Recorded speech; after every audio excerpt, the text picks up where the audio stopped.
Good afternoon, everybody. The H1B Guy here, and today the H1B Guy presents live Daniel Batero, founder of Mastering College to Career.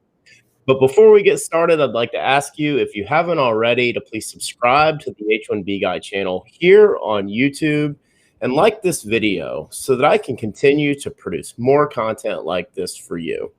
I also wanted to mention the H1B Guy offers a variety of consulting services. I help businesses and individuals solve complex work authorization issues and the recruitment process while bringing awareness to employment-based immigration benefits. If I can help you, please reach out. I'd love to hear how. Today's live stream is brought to you by RecruiterNetworks.com, the smart solution for digital perm ads and local job board postings since 2001, and also by Path to Canada, the ideal plan B for high-skilled immigrants currently located in the U.S. whose status may be uncertain. If you're facing an H-1B denial or OPT expiration, don't get caught off guard. Make sure you have a plan B, and Path to Canada is your answer. Well, I couldn't be more privileged today than have the opportunity to present to you Daniel Batero. In the last 2 years, Daniel's taken Mastering College to Career from a concept to a company that now has close to double-digit employees, while also helping so many individuals find jobs after graduating from college. For any of us who have had that experience, we know how difficult it can be in finding your first job right out of school. So without any further ado, Daniel, how you doing today? Hey, I'm doing terrific. Any better, man? I can't. I'm doing amazing. Can't complain. And super happy to be here. And Daniel's coming to us from Orlando. I'm sure it's heating up down in South Central Florida right now. I'd imagine the heat and humidity is probably pretty extensive today. If you're outside for more than 10 minutes, you need to change your shirt. Yeah. Well, what do they say? That 1 to 3 is the worst part of the southern or central southern Florida heat. So. Daniel, I just wanted to jump right into it. But before we do so, I just wanted to mention for those of you out there that are watching, if you have questions or comments for Daniel and I, we're definitely going to take a Q&A here at the end of our discussion. So if you want to go ahead, get those posted in the chat. We'll be sure to circle through all of those. But Daniel, when we do these sessions, I always start off with the same question, and it's pretty straightforward, right? Who is Daniel Batero, and how did he become the founder of Mastering College to Career? Yeah, I mean, who is Daniel Botero, right? There's a lot of definitions to Daniel, right? I'm a son, I am a husband, I'm an entrepreneur, I am someone that loves to give back to our community. Someone that loves sports. But in terms of this conversation, I'm a first-generation minority low-income college student. I came to this country when I was 8 years old with just wanting to, seeing my mom make all the ultimate sacrifices, working 7 days a week, just to try to give me a better opportunity to achieve my American dream. And so after high school, I went to college, and I thought that anybody that went to college in America was just guaranteed to have a job, right? I just thought that was it. That was it. And when I graduated, I had jobs, but I saw my friends that I went to high school and college with, they were struggling to get jobs. And many times the jobs that they did get, they were making less money than what they were making being a server here in Orlando, Florida. So that led me to mentoring my friends, wanting to learn more about this, becoming an internal recruiter, working at PepsiCo, doing campus recruitment, and ultimately led me to do a speaking career, which led to me writing a book about this, starting a podcast about this, and like anything, just evolved to the business that it is now. And so Mastering College to Career is a business that primarily focuses on helping first-generation, minority, and international students just master that transition from college to career and help them land their dream job. And I completely feel blessed to be able to do what I love to do every single day. And I know you said that kind of started doing this very early on, just helping, friends and acquaintances that you knew. When did you know that this was the right path for you? I mean, I know in the intro I said, from basically 2 years you've been in business, but when did you know, right? Because I think as an entrepreneur, we have these crazy visions and concepts that come up, but there's an opportunity, I think, for us to sit back and say that was the moment. What was that moment for you in mastering college to career? Yeah, I think that moment came to me when I started seeing that, like, I always wanted to start a business. So even since I was 9 years old, so I always knew that ultimately I was going to start a business. I just didn't know what business I was going to start. Mm.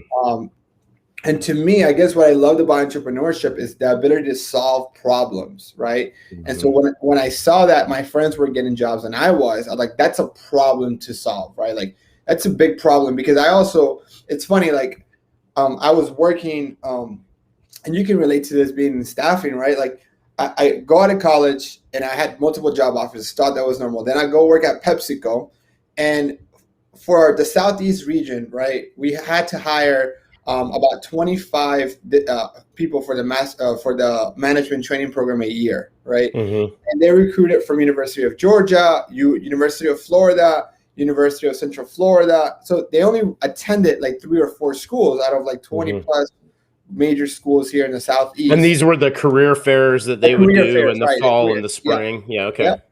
And so I'm like doing the math between all these students, they probably have 50,000 graduates, and because they take any major, and we would go to meetings with the leadership team, and they were like, "Yeah, we still haven't found our 20 sales associates that we need to find." And I would ask, I'm like, "How is it that there's like 20,000, 10,000, 50,000 people graduating from all these schools in the Southeast, and you can't find 20 people?" Mm-hmm. And I found a big disconnect, right? Like, I was like, why are companies struggling to find talent, and why is students struggling to find jobs? Like, there must be a miscommunication here. Mm-hmm. And so then I kind of like understood the problem. So I started getting involved in campus recruitment. Understood is not necessarily a lack of candidates, it's just a lack of quality candidates. Mm-hmm. And then when you dive deeper into it, it's not a lack of quality candidates, it's a lack of clarity on the candidate side to be able to communicate why they bring value and solve the problem that the company is hiring. But then there's a lack of the company side of it and communicating and saying, hey, this is what we're looking for here. This is the perfect job, right? And making it easier for the candidates to communicate that. So I just thought, like, hey, can I be the translator, right? Can I just be that person that teaches students how to better gain visibility, how to better communicate their value, how to narrow their search to just a handful of companies instead of that good old, I'm going to apply to every single company I meet the minimum qualifications for. And then the other side, can I help companies create a better strategy to find those minority first generation international students? Yeah, that's interesting, because when you talk about the gap, right? And I think we can all go back and look at, in the last 15, 20 years with the integration of applicant tracking systems that are used in boutique tech startups all the way up to, Fortune 50s, right? And how do we get resumes in the door, either from a talent acquisition standpoint, from a staffing firm standpoint, or if I'm a candidate just trying to do it on my own and navigating that process. I think it's really interesting that, you're going, wow, every time a state school has a graduation annually, you're talking about thousands of college graduates that are hitting the open workforce every year. But how do they go about finding jobs? And I think that that's one of the things that comes up a lot when we talk about high skilled immigrants, and when we talk about the talent gap, right? Unemployment. And yet you go back and you look at, well, there are thousands of graduates, but yet there's still, the unemployment numbers are very low, and the demand, specifically in STEM, very high. I mean, you're talking, February 2021, there were over 1 million openings in IT and computer occupations across all of the job boards. So think about that and what that creates. So if we were to peel it back, you mentioned minority diversity. You and I have talked about international students a good bit. We'll get to that a little bit more, but I just want to cover who is kind of the ideal client for mastering college to career. Is it somebody graduating with a bachelor's? Is it a master's? Is it really any of the above?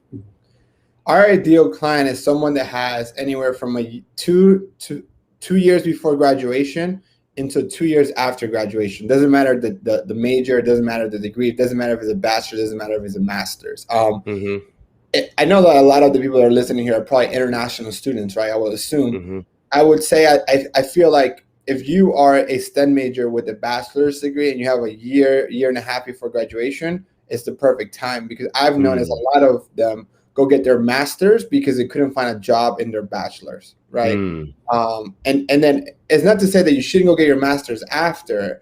There's plenty of companies out there that would actually help pay for that master's. If that makes any sense. Yeah, that's interesting. And I think you see that a lot with the international students specifically that maybe have come here to do an undergrad.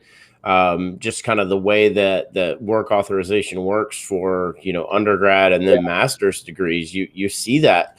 And, the interesting thing about that, Daniel, and this is kind of the untold story of those individuals, is the thousands of dollars in tuition, that not only from a bachelor's, but as you mentioned, if there isn't any scholarship assistance, well, what does that mean? And what's the time to recover? And what do those student loans look like? Right. I mean, I think that's one of the things we talk about a lot here on this channel specifically, or documented dreamers whose parents came here as a high skilled immigrant on a work visa.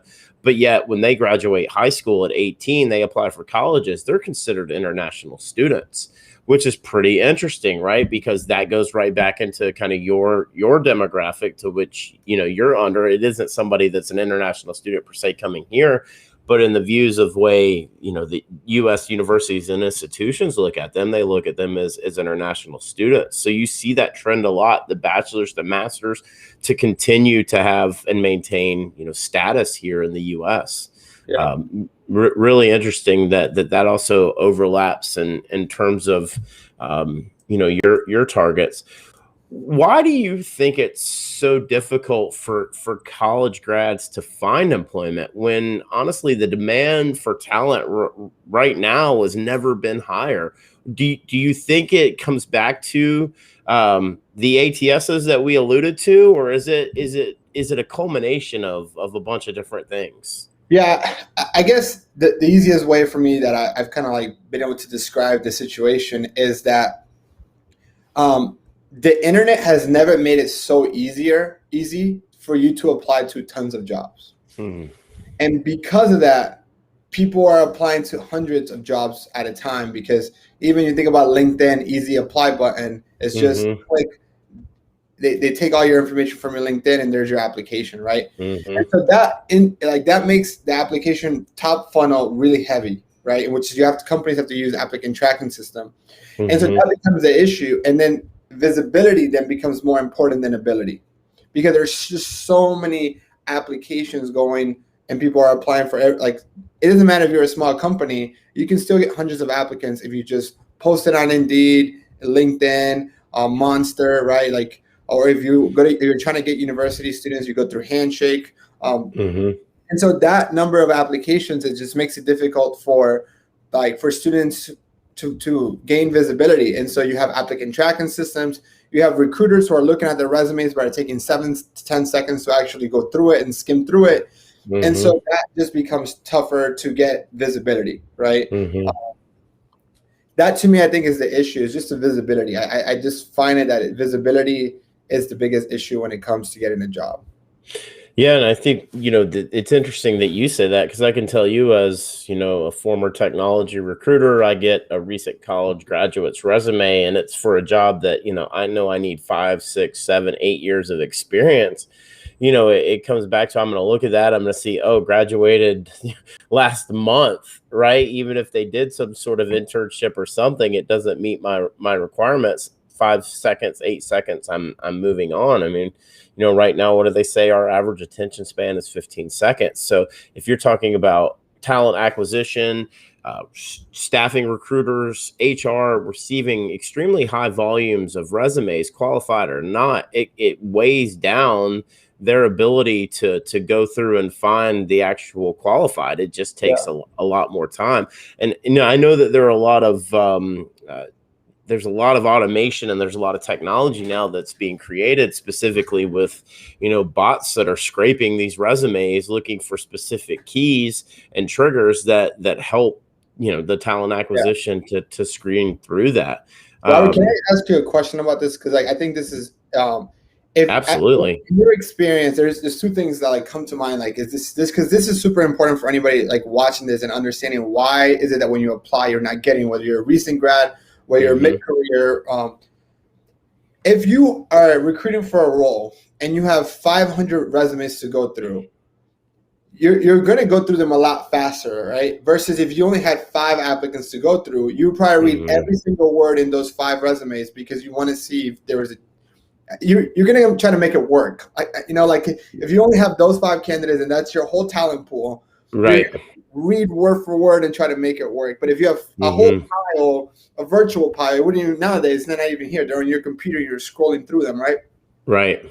At that point, you're like, oh, it's okay if I go through this fast because I have 499 more to go. 499. Correct. And so that to me is a problem. And then the applicant tracking systems, to your point, if the person that sets it up says, I'm looking for 3 years of experience, and the applicant tracking system, either the applicant tracking system or even the questions that you are answering, not even on your resume, like just the questions that you get asked, like, will you now or in the future require sponsorship? And there's qualification questions that if you answer the wrong way, like, do you have more than 3 years of experience, and you put no, you're automatically disqualified. You're out. It's not even about your resume could be perfect, right? Right. And I think that's what happens. Like I have a quick story. The rules, right? Yeah. The rules, and I think I want to hear your quick story, but I wanted to make one point that you were getting to, and you're talking about the analogy of 500 versus 5, and I would tell you that recruiters have this mindset. We've got to either screen in or screen out. Right. And screen out is when I'm looking at a pile of 500 resumes, how quickly can I eliminate out? Right. And as you said, 599, 598, out. Whereas I've got something else where I only have 5 resumes. I'm going to, as you say, I'm going to screen in there, meaning I'm looking for specific points in the resume that show me that when at the end of the day, as a recruiter, I have to come back to a hiring manager or a director or an executive and say, these are the 3 reasons why this individual is a fit for our job. Yep. Right. Yep. And here's correct, because at the end of the day, hiring managers very rarely are reading an entire resume. You know that, Daniel. They generally are going to hit, a control F, right? Hit a word or two. If those don't come up, they're like, why'd you send this to me? That's not a fit. They screened out, right? Whereas if there's an overview with here's why the candidate's a fit, you may not necessarily have them go and do the control F. And that comes back to where are values and cover letters and ATSs. And we could go down a deep rabbit hole there. But I think ultimately it's a matter of screening in versus screening out, especially in high volumes. So love to hear the story that you were going to share. Yeah, and I think it's interesting before I tell that story how, like, I don't know if you guys did this in your staffing agency, but when we would send candidates, when we would send hiring managers like a profile of a candidate, we would attach their resume, but we would always also attach 2 to 3 sentences on why they fit what they're looking for, right? Like, that's right. Because we know they're not going to read it all. But quick story: I had a client. She wanted to work for Microsoft. She applied online, and the position required 3 years of experience, and she had 2 years, right? But she networked. What we teach a lot in our program, which is building visibility, relationships. She networked. She found a hiring manager. The hiring manager said, hey, go ahead and apply. She replied, hey, I've already applied. The hiring manager, thought she was qualified and says, hey, when you applied, you take this assessment. Take this technical assessment, right? She took the assessment. She passed the assessment.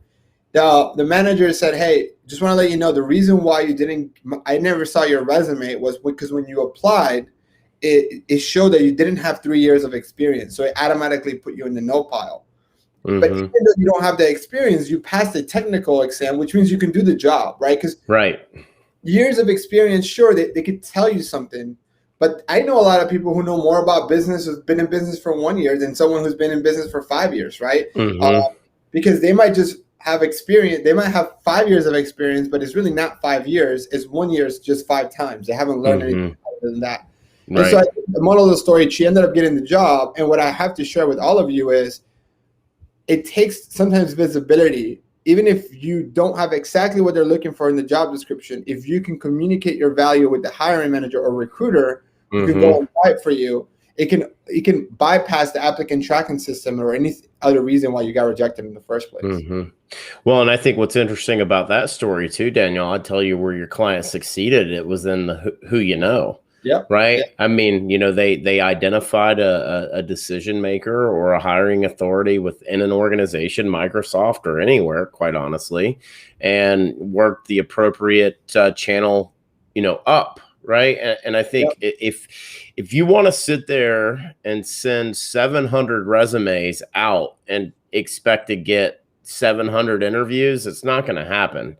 Right. If you're just blindly submitting, I mean, I think, those ratios are probably extremely low. And I think that's an interesting concept there, is that individuals have these dream companies in mind, right? It's like, hey, I want to go work for Microsoft in this situation. How do I do that though? Right. And I think that's ultimately where universities don't really have that kind of training, right? They don't offer that. Is there career outreach? Yes, absolutely. But it isn't the type of career outreach that's modernized in the way that talent acquisition and finding job searching now is done. So I'd just like to ask everyone, if you haven't already, please subscribe to the H1B Guy channel here on YouTube.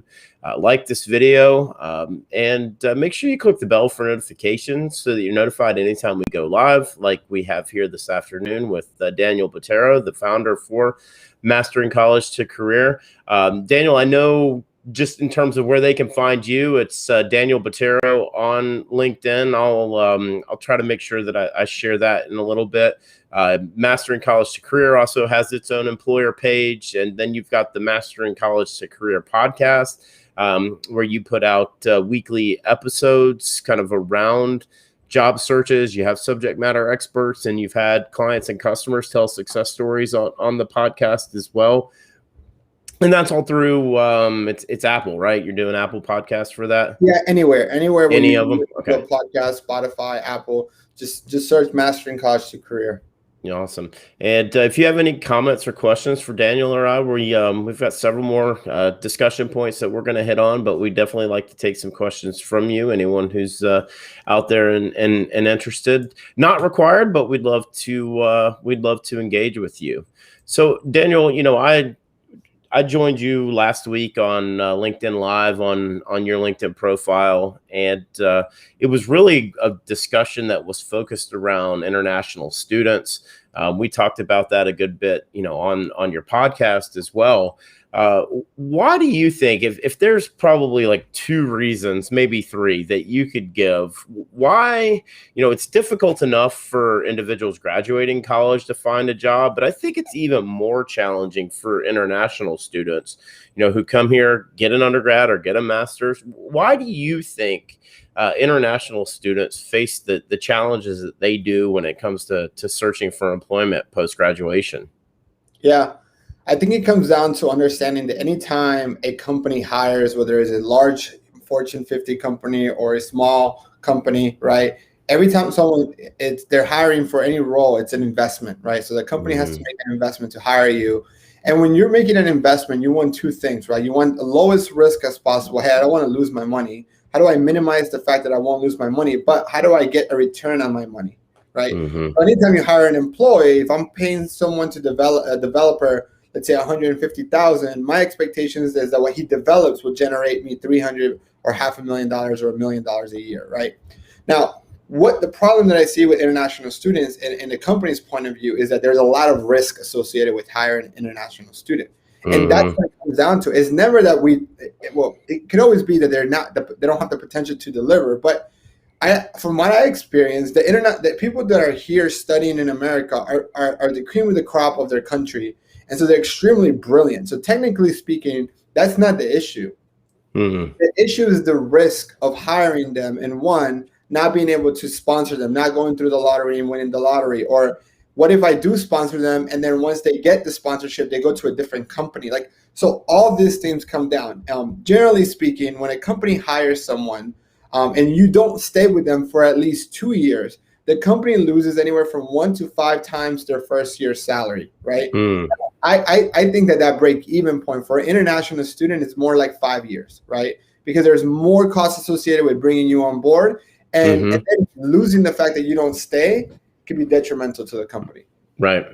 So you're talking about, there's the education training component to that cost of the employee, whether it's somebody recently out of college or an international student recently out of college. But as an international student, you then have to add on, your legal and filing fees, right? Because if you're on an OPT EAD or OPT EAD STEM, those work authorizations are finite. They have limits, 12 and up to 36 months. And, we talked about this a good bit. We talked about the H1B cycle that's created from the OPT F1, really funnel, right? And I think that if I'm an international student that's thinking about coming to the US right now, to get a master's degree, you and I talked about this and we had some questions around it. It's like, I would make sure that I'm looking in a STEM field first and foremost.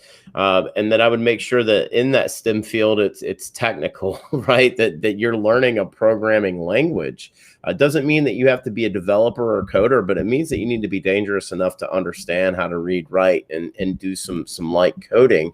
And I think for me, it's in that data realm, right? Like Python that's been around for several years, super stable, using to extract data. That'd be something that I looked at. We talked about that a good bit. Where are you seeing in terms of, your clients that are coming out, working with you, and that are landing internships in these larger companies? Is it primarily in the STEM space or is it a variety of skill sets? I see data, programming, just STEM overall. I have seen non-STEM students get it, but I think it's just a long term is just more of a hassle, right? Or they have to go through, working for nonprofits or research institutions. Mm-hmm. Yeah, because it's the sponsorship component to it, right? And I think that's something that, I advised a lot of your followers on, and a good point for us to talk about here, which is that's something that's got to be discussed on the front end, right? You were talking about, are you authorized to work in the US? Yes or no? What's your work authorization? And, a rule completely eliminating your candidacy based on that. But I think, one of the pieces of advice that we talked about is making sure that they're upfront with employers as they're going through their job searches, specifically international students on OPTs, because employers need to be aware that, while they have work authorization, it's temporary and going to require a longer term commitment. Yeah. I think that's just something that's super important, and a good piece of advice for international students. So, one of the things that I love about mastering college to career, and this is one of the things that that you and I talked about really kind of from the get-go, and that's that you hold these what I'd call no obligation, free workshops that are an opportunity to discuss the service offerings of mastering college to career. You have counselors that jump in. It's group based. Some of it's individualized, but I'd like for you, if you can, continue. Tell us a little bit more about what's covered in those workshops. I'm going to pull up a link here. I'm going to post that in the chat right now. That if individuals are looking to register for one of your workshops, they can hit this link right here, and it'll take them right to your page, and they can definitely sign up for one of the free workshops. But if you can tell us a little bit about what those are like, what can somebody expect if they were to sign up for one of the workshops? Yeah. So absolutely. Our program on Mastering College to Career is we work with you hand in hand for you to ultimately get a job, right? And what we do is we're a very value-driven organization. And so what we do, the way that our kind of sales funnel is really transparent, is we invite you to attend one of our client workshops. So it's not a pitch, it's not you like a webinar, it's not like a somebody trying to sell you. You attend for one of the workshops, like if you were just a client, like if you were a client, and you get value from it, right? We don't hold back. We don't just say, hey, can't tell you our secrets. No, we will open it up for that 1 hour. You're like you're part of the program, and that way you can experience what the program's about and the value that the program brings. If you then are interested and you like it, then what I do is I invite all of our guests to stick around after the call, and I say, if you enjoyed it, want to learn more about the program, what it includes, what it costs, everything, just stick around for 15 minutes, and then at that point, I'll share with you all the information about the program, what's the investment, and how we get our client success and how we personalize our coaching. So I think what you're entitled here, what you're sharing, the link is to register to one of those workshops. We have 2 of those workshops every week, Monday at 4 p.m. Eastern Standard Time and Wednesday at 8 p.m. Eastern Standard Time. So we have one going on today. If you want to attend, you can come, enjoy it. If you like to learn more about the program, then you stick around. And that's it. We value, and show you what it is before you even buy it. And it's like a video Zoom type. Is that how it goes down on the? Yep, it's on Zoom. The workshop. So, yeah, we do it through Zoom. We're very get you to engage. If we talk about a particular topic, like let's say networking, we'll share templates with you. Like we don't hold back. We bring guest speakers in. And so today we will be talking about like salary negotiation, budgeting, and personal finances. Interesting. Yeah, I mean, I think personal finances right now, budgeting, I mean, completely hot topics and something that, the graduating demographic needs to know about. And I know you have really 2 sort of separate service offerings. I don't want to get into your pricing or anything like that. I really just want folks to go, if you're interested, to sign up for one of the workshops. And then that way you can stick around and communicate with Daniel and his team directly. But I know that you have kind of a group-led package, and then you have an individualized package. So there's 2 sort of different service offerings within what you do at Mastering College to Career. And I think that there's a lot of value in it. You have a very high success rate when you look at your clients and helping them land paid internships, paid jobs. The success rate for you and your program is extremely high. And that's one of the reasons why, I think this ambassador program, affiliate marketing that we're doing makes a lot of sense. My demographics, as they grow into, really fitting your mold here. I think that it's something that I really believe in your service and what you do.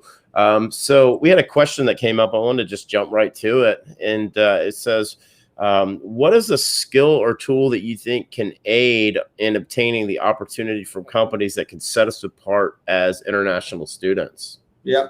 I think there's a 4-step process. I had a 5th one, but one is clarity. You need to have an understanding of where you want to apply. If you're just applying everywhere, you meet the minimum qualifications for, and you're not going to get anywhere. So number 2, once you have clarity, is really comes down to visibility, right? If visibility is more important than ability when it comes to getting your first job. And so that is your resume good? Is your LinkedIn profile good? Are you reaching out to the individuals that make the decisions, like the hiring managers and the recruiters?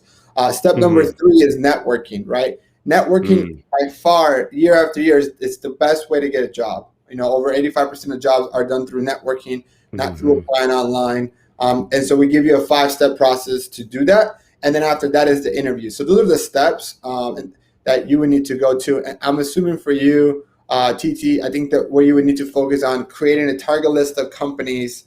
And then from that target list of companies, getting visibility from the hiring managers that work in the companies and in the departments that you want to work for. And if I can answer any more of those questions, just feel free to reach out and I can help you or attend one of the workshops. Awesome. Yeah. And I would add on to that, Daniel, I think, this is going to be a bit repetitive and I apologize, but we talked about it earlier, which is she's asking for a skill or tool here, right? And when I see that skill tool, That's where I come back to a programming language, maybe with some data involvement, right? So that's Python, SQL. If you want to get into more application or front end, then that you're going to go Java.net, and then you're going to look at a lot of the JavaScript libraries. But you may not be a coder or a developer. Your brain may not work that way, and that's completely okay. But I think just got to have some exposure and experience. You need to be dangerous enough to know when, somebody who's technical, right, is telling you something and you're going to go, I don't think that that's right, even if you're in, more of a functional type role here. And I think what's really interesting about your client base too, and her question just kind of made me think about that is, you really cover a very broad range of international students. I mean, a lot of Central South America, Europe, a lot of Asia. So it seems like to me, when we look at our international student demographic, it's pretty wide reaching in terms of the U.S. is still the number one destination for advanced education, right? I mean, I think that that's pretty clear in what you see from your customer and client base. Yeah, right. She said, "Hey, thanks for the live event." Yeah, absolutely. And if you guys out there, if you have any other questions or comments, that Daniel and I can touch base with, we're going to be on for probably the next 15 or so minutes. Would love to take some more of your questions. Daniel, I wanted to bounce back to, kind of how our relationship came to be. I've alluded to the podcast and alluded to your LinkedIn Live, but, you and I originally connected a few years ago. Gosh, it was probably 2009, 2019. Before you started Mastering College to Career. And, we connected on LinkedIn, and, that's the amazing thing about LinkedIn is you maintain that connection, right? It's always there. You're in my feed. And you had shared a post a few weeks ago that really resonated with me as an entrepreneur. And, I decided to comment on it, and I'll be honest, I'm not in the comment section a lot in LinkedIn posts. I do comment occasionally. There's a lot of power in commenting on LinkedIn posts for networking and visibility purposes. Yeah. And I think just by me commenting there, it opened a door for you and I. You're like, who's this H1B guy? You probably had totally forgotten about our connection. And I'll be honest, I did too. It's just, I saw that post. You talked about kicking off Mastering College to Career and the blood, sweat, and tears that it's taken to get you to where you are. And, since then, we did a podcast, we did a LinkedIn Live, which I think that day had almost 1,000 views on it. And it just, as I alluded to earlier, it makes a lot of sense for our affiliation with Mastering College to Career and the H1B Guy, because there is this very small sliver of overlap that we have in our demographics. So I wanted to ask you, what is it that attracted you to the H1B Guy platform, and why do you think this makes sense for us? Yeah. I think, first of all, I think that there's a very big need for knowledge in this area, right? And you're feeling that. And there's a need to understand how to navigate this both on the company side and as a student, an international student side. 30% of the people I work with are international students. And a lot of the questions that they had that I couldn't answer, the ones that they weren't necessarily, they're career related, but not necessarily career related, were regarding this topic, right? And so, I'm always the individual to put my clients first, right? Like, the biggest department in my company is client success. And when we constantly get asked questions about H1B, OPT, sponsorship, STEM, not STEM extension, right? And I don't know those answers. I always want to surround myself with credible sources that can support those, right? And help my clients, and help not even my clients, but the followers that I have on LinkedIn. And just when I checked out your information, we had a conversation in the podcast. I just knew that you just were so knowledgeable about this, and the need is there. And so why not try to have other people find you and expose you to my audience, because I think what you're doing is amazing. And I feel the same way, not to pat you on the back anymore. I mean, I've already said that, but I think it does make sense because, when you look at, 3 out of 10 of your clients are international students who are facing this cycle, and how do I find an employer that's willing to sponsor me? And then you and I talked about ad nauseum, like you asked me point blank, what's my estimate on the number of employers that are willing to sponsor? Right. And I think that it's 1 in 3. I'm going to continue to use that I think that 33% of US employers right now are willing to consider sponsorship for the right candidate. But what's interesting, and that you shared earlier, is that investment that it takes from employers in international students specifically. That's a longer window of investment. It's a 4 to 6 year investment, right? Whereas you look at maybe a non-international, an recent American graduate, that time is probably 2 years versus the 4 to 6 years. So employers have to be willing to make a pretty extensive commitment. And I think that comes back to the challenge right now is, as we've seen through kind of the pandemic and, what happened in March and where we are now, things can happen so quickly in terms of, employment needing to scale down and scale back up. But if you were to give some advice right now to individuals who are thinking about international students who may be watching this, who may be thinking about coming to the US to study, there's no crystal ball where you can look in and say, hey, go get this degree.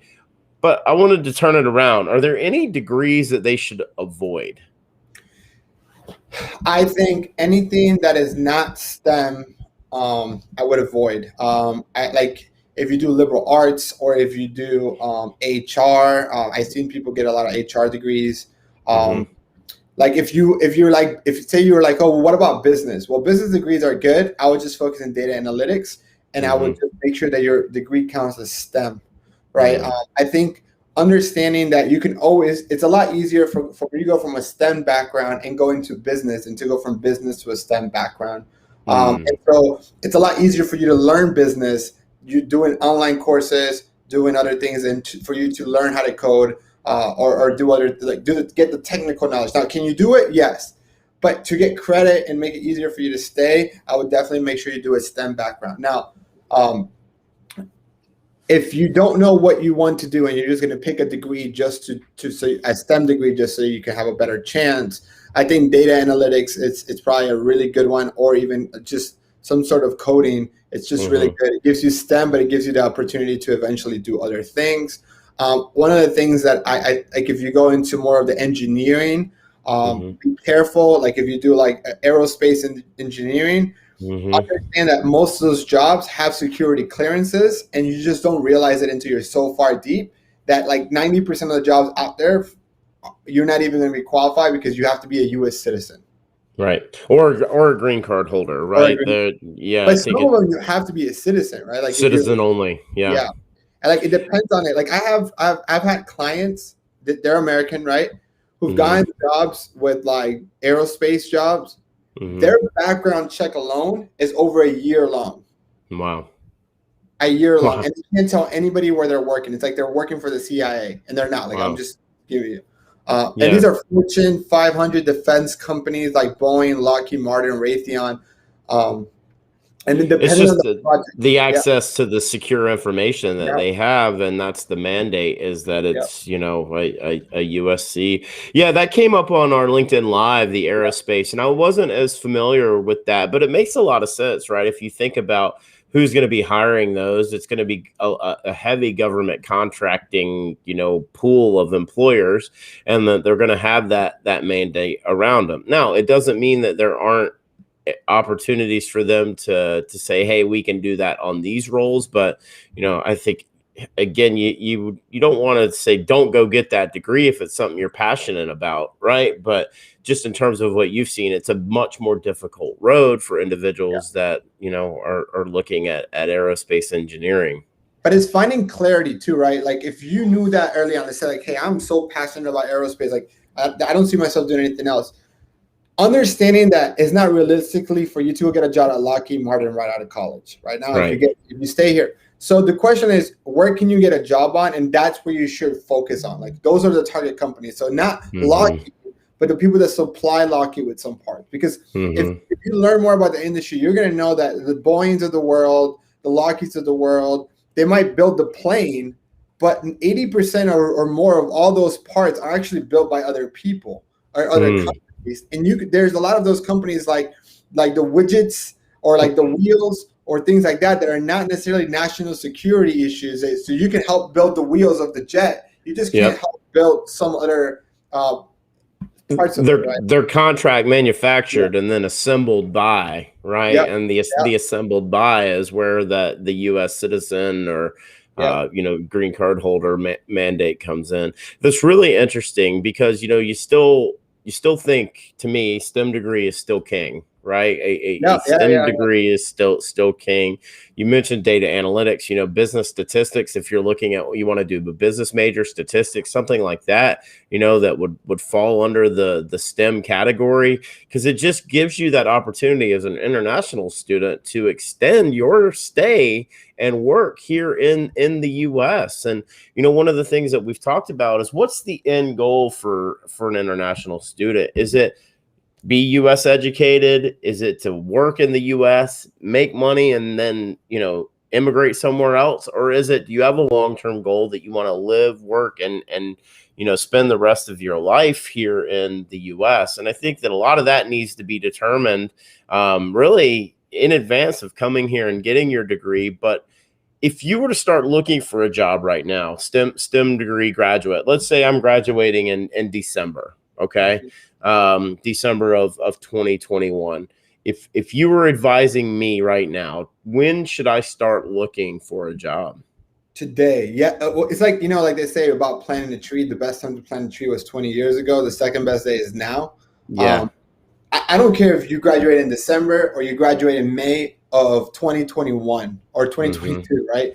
Like, you need to start now.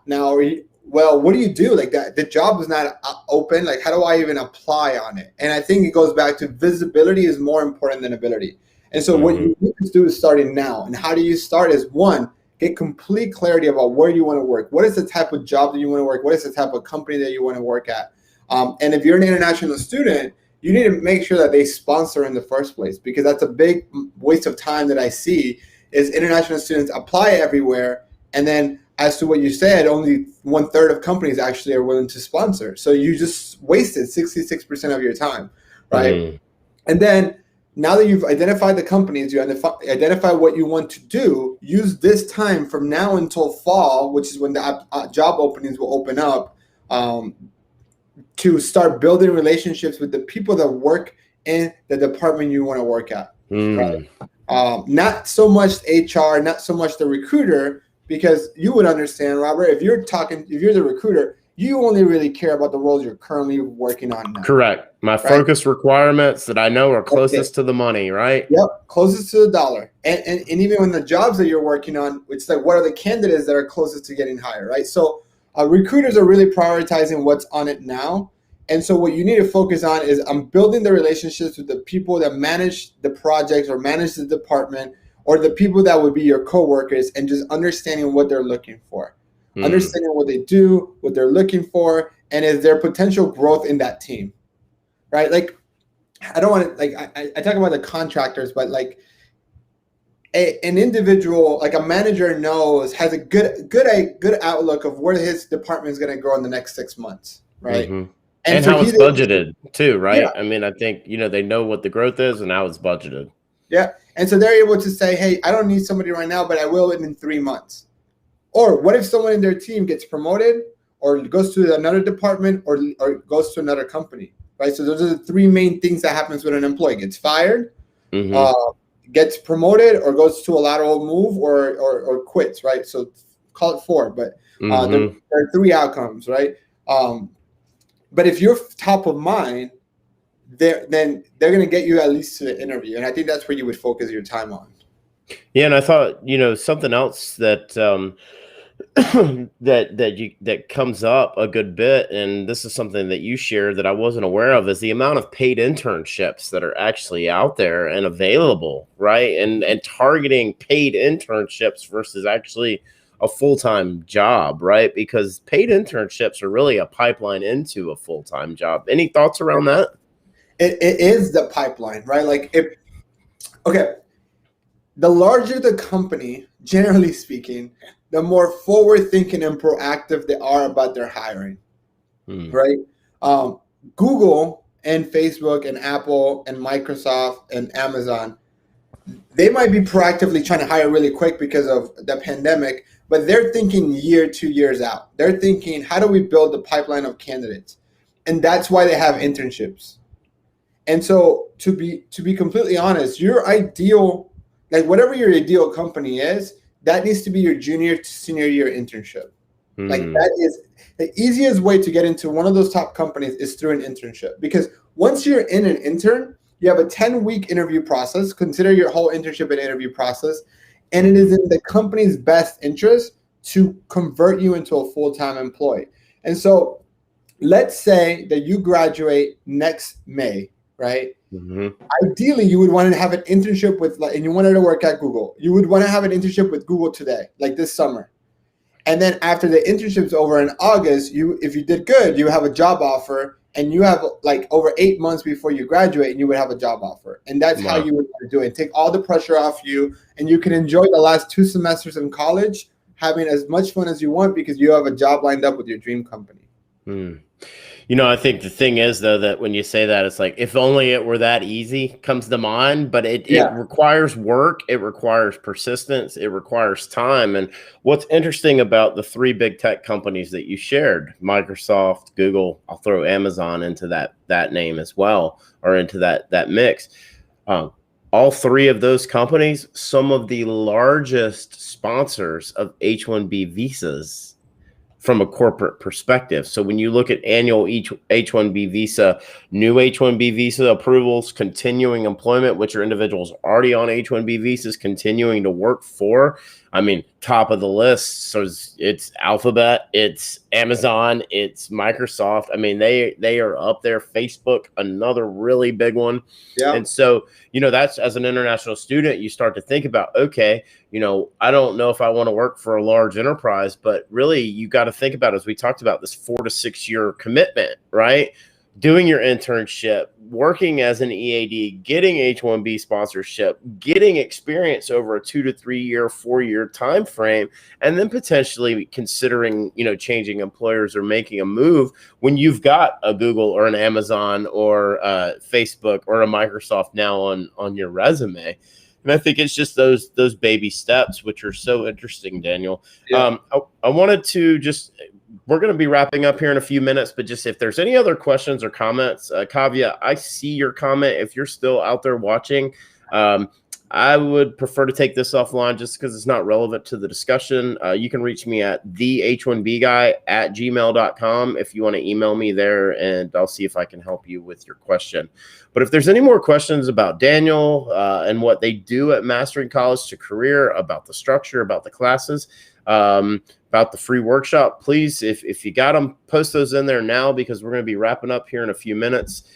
Daniel, I wanted to ask you, you know, what's next for you right now, you know, into year 2, moving into year 3 of Mastering College to Career, explosive growth that you're seeing from a client-based standpoint, you know, what's next for you? I think there's still a lot of room to grow, right? Like, I think we're barely scratching the surface of the amount of students that we can help. I think it's just building this out to a point where we can help thousands of students every single month, and we're not there yet, right? And even after that, we want to say, okay, we've helped you get a job, but how do we help you manage your career? And I think that would be phase 2 of our company, but I don't think that would happen in the near future, just because we're still so much focused on how many more people we can help, currently helping them get a job. Yeah, the individual sort of 1-2. We haven't talked about this, but I wanted to get an idea, like, time frame from you. So let's say I'm a client of Mastering College to Career. You know, I know there's like a 9-10 step process approach that takes place, from resume to LinkedIn and a lot of things in between. But once I work the program and begin to work the process, what are your thoughts on a time frame to I know there's no guarantees in anything we do here, but do you think it's a 90 to 180 day process to find the right job when if I were to begin working with Mastering College to Career? What's the time frame? So I start by saying everybody's situation is a little different, right? And so when you join our program, we do an onboarding call to understand your goals and your timeline, right? Mm-hmm. If you're an international student, you just graduated, your OPT started, you have 90 days to get a job, then that's our focus. Our average client takes 90 days, 3 months to get a job, right? But if you tell me, hey, I only have 8 weeks, right? Or I only have 6 weeks, then we would adjust the program to your particular situation. It just depends on how much time you are spending each phase, right? Mm-hmm. And so ultimately, we've worked with clients where we help them get jobs in less than like 3 weeks, 4 weeks, right? And understand that what takes the longest is actually the interview process, because that's the only part of the process that we don't control, right? Or when I say we, is the candidate and myself that we're working together. We can try to say an email and tell them, hey, our OPT is expiring, but if the decision maker is on vacation and he's on vacation for 2 weeks, they're not going to hire you, right? So that would be the situation. But on average, it's 3 months. Yeah, that's what I'd say. Not 90 days, right? Generally, and that's why I asked you the question of when do I need to start looking, and that's 6 months. So you're talking about that 180 day mark is the key there. So starting 180 days out, and then knowing that within that 180 days you've got 90 days to make it happen. I mean, I think the job market, as we've seen, perm is picking up pretty expansively across the country. So there's a lot of opportunity out there for international students to go find an opportunity, right? To get their foot in the door somewhere. It just seems to me that we're seeing this thawing of the ice. So, yeah. Daniel, did you have any other things that you wanted to add before we wrapped up here? No, thank you so much for having me. Always fun. I love our conversations. I think Absolutely. Even I learn every time I speak to you about this fascinating topic when it comes to the legal side and what companies can do. And yep. Just to people that are here, if I can help you, right? Like yep. If there's anything that I can add value to you, just let me know. You can even text me. Text me if you have questions about your career. It's 321-221-5240. Let me know that you heard about me from Robert from the H1B Guy, and that way, I know that you're an international student, and I know kind of how to answer your questions. But invite you to attend one of our workshops. Robert shared the link, and so it's all there. The link's also in the description of the video. That number again was 321-221-5240. So I'm going to share that as well for anyone. So you can text or call Daniel here, 321-221-5240. Yeah, let me know where you're texting me from. Yeah, please. Don't just be like, hey, and ask a question like, hey, like tell me your name. Tell me a little bit about you, because that way I can give you better reply. That's right. Well, and I think right now messaging is so important, right? Yeah. Whether it's text, email, LinkedIn, social media as a whole, like the messaging and how you portray yourself in that communication is absolutely critical. Hiring managers, recruiters are evaluating you based on that communication, and it's so important. Well, Daniel, just thank you again for jumping on. I know we're going to do more LinkedIn Live on your LinkedIn feed in the future, because I know there was, it just shows you the demographics here, right? We probably had 60 questions there. Today we had 2, right? And it goes back to, but the great thing about this is that folks are going to watch this in the future. You can go to masteringcollegetocareer.com.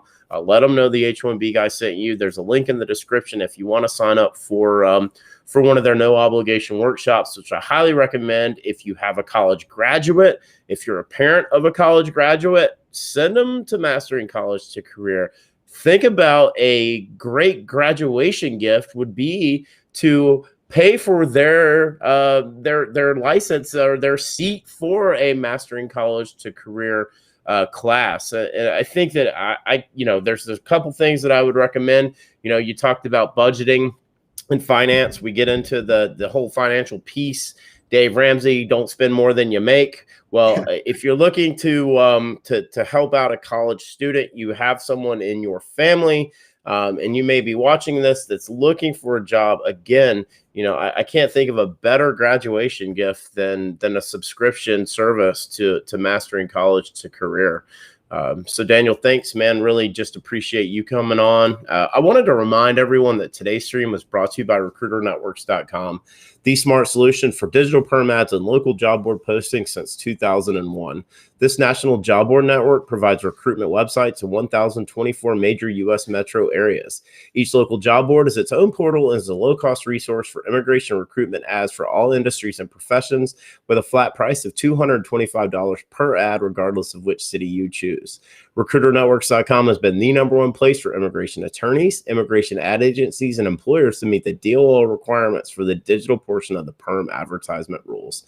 Go tell my friend Richard Allman at Recruiter Networks that the H1B guy sent you. He's doing a great bulk local job board posting deal right now, which is a monthly unlimited for $1,000, regardless of the domain. So tell Richard I sent you, please. And this stream is also brought to you by Path to Canada, which provides an ideal plan B for high-skilled immigrants currently located in the U.S. whose status may be uncertain. If you're facing an H-1B denial, or as we've talked about today, OPTs, and it may be expiring, don't get caught off guard. Make sure you have a plan B, and Path to Canada is your answer. They will help you navigate the process. If you're interested in finding out more, there's also a link in the description below.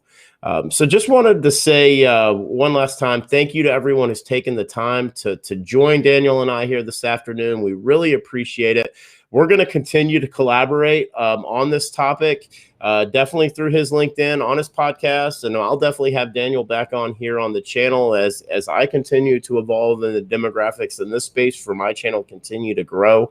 Wanted to ask you one last time, like this video, subscribe to the H1B Guy channel here on YouTube, and make sure you click the bell for notifications so that you're notified anytime we go live, like I did here today with Daniel Batero, founder of Mastering College to Career. Daniel, thanks, man. Really appreciate it. I'm Robert. I'm the H1B guy, your global source for all things H1B.